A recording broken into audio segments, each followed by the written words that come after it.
पुण्याह वाचन कब और क्यों करना चाहिए? कब करना चाहिए पता है? पुण्य वाचन क्या कहता है? हैं? क्या? हाँ,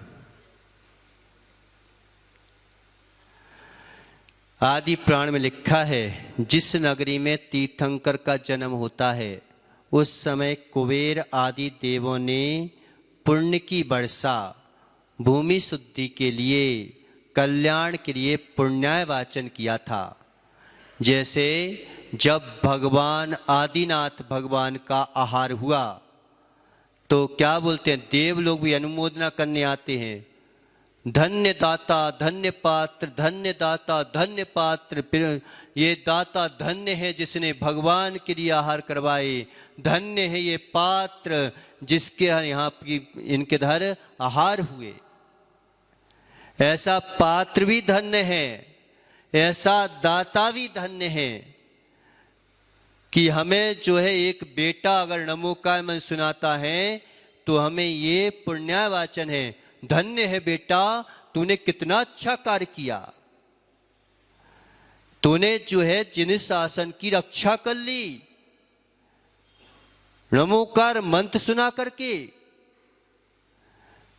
तो ये पुण्य का अनुमोदना करना पुण्याय वाचन कहलाता है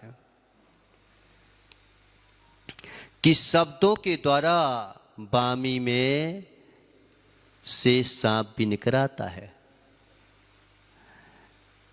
तो हमें जो है ये पुण्य वाचन है, किसी भी चीज की पुण्य क्रिया चल रही है, आपने बहुत अच्छा किया, कितना अच्छा है। अगर एक कोई माला फेर रहा है, धन्य है तेरी साधना, एक माला इस पंचम काल में फेर रहा है तू।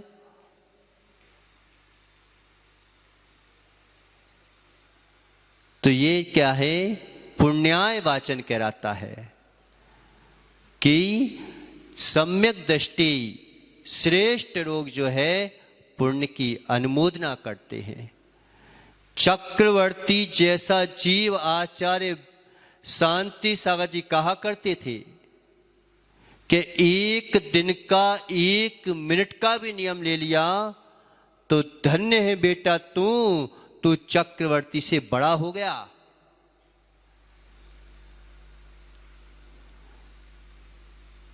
चक्रवर्ती से बड़ा है क्यों? क्योंकि चक्रवर्ती यद्यपि कितने भूख नहीं लगती उनको, और जो है जितने वर्ष की आयु रहती है उतने दिनों में एक बार जो है कंठ से अमृत झड़ जाता है, इतना सा भोजन होता है उनका बस। लेकिन उतने से भोजन के लिए नियम नहीं ले पाते।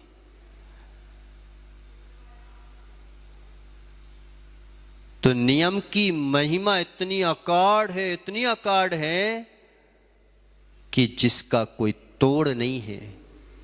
ये तो जब ही टूटता है जब पूरे कर्म टूट जाए। एक नियम अगर तुमने दृढ़ता के साथ का पालन कर लिया तो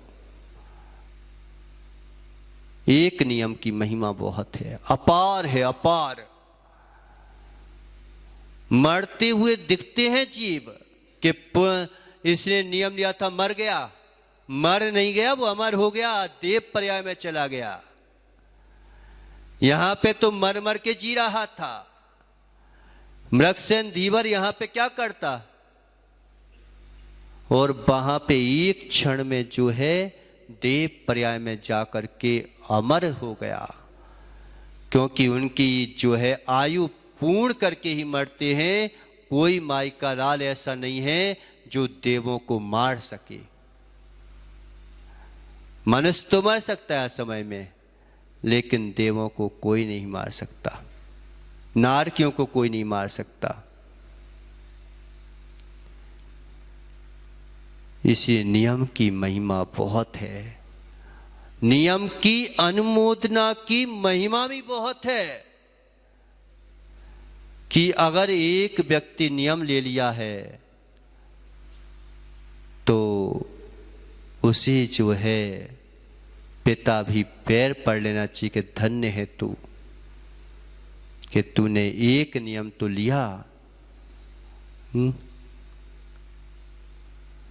वो सच्ची माँ होती है, वह बेटे के नियम का पालन करवाती है।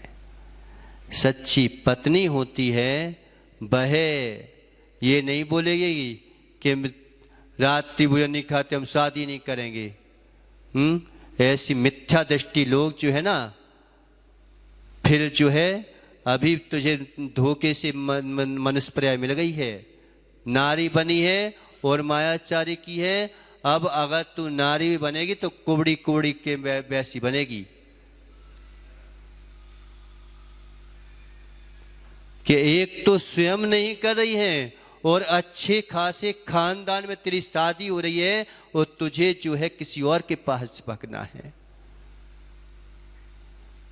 कर्म सिद्धांत कहता है कि तड़प तड़प के मरेगा ऐसा जीव। हम नहीं बोले नहीं तो क्योंकि महाराज जी आप तो बद्दुआएं देते रहते हो।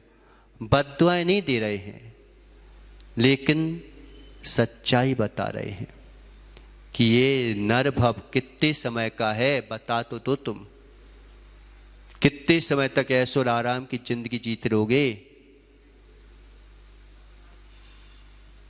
हर चढ़ान के बाद ढलान होती है, हर लहर के बाद नीचे आती है। तो टेंशन मत करो तुम, हर जो है एक पर्याय मिली है, कर लो कितने कर रहे हो तुम, कितने दिन के कर लोगे। लेकिन बाद में पछताना पड़ेगा। तो सच्ची बहू, सच्चा बेटा, सच्चा माँ वह होती है कि मैं तेरे नियम का पालन करवाऊंगी। देखो सीता को कि जब जंगल में गुप्ती सुगुप्ती नाम के मुनिराज पधारे, देखो अनुमोदना कि उस जंगल में ये नहीं बोला था कौन चौका लगाया क्या करेगा, ये सोचती कि मैं कैसी अभागनी हूं कि जंगल का दुख नहीं है। लेकिन मैं जब जनकपुरी में थी, जब मैं अवधपुरी में थी, मैं मुनिराजों को चौका लगाती थी। ऐसा दुर्भाग्य मेरा है कि मैं जो है इस जंगल में भगवंतों को आहार भी नहीं दे पा रही हूं।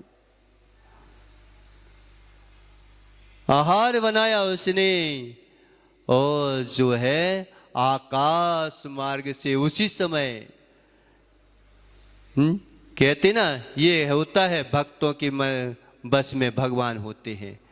जब आस्था श्रद्धा दृढ़ होती है, विश्वास दृढ़ होता है और जो है मजबूती होती है, उस दिन कहते हैं कि भक्तों के बस में भगवान होते हैं।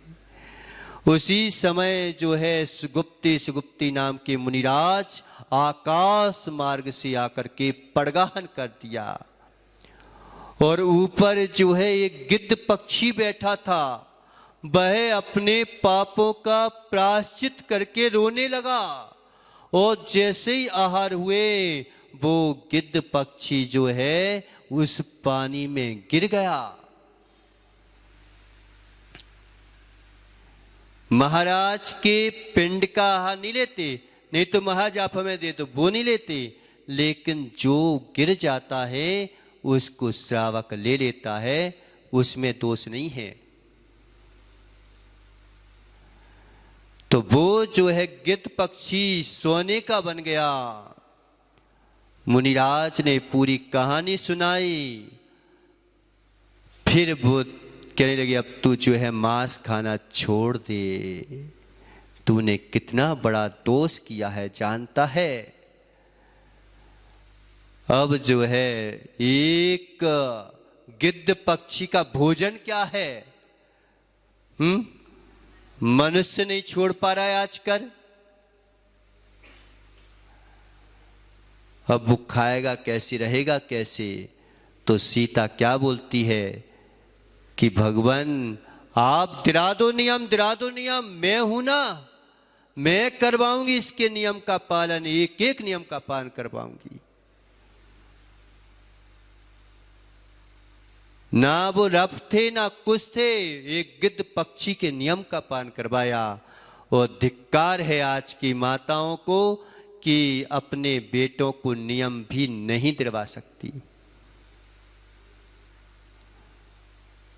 मुनि हाजों के लिए आहार नहीं दिलवा सकती, ऐसी माताएं आज हैं।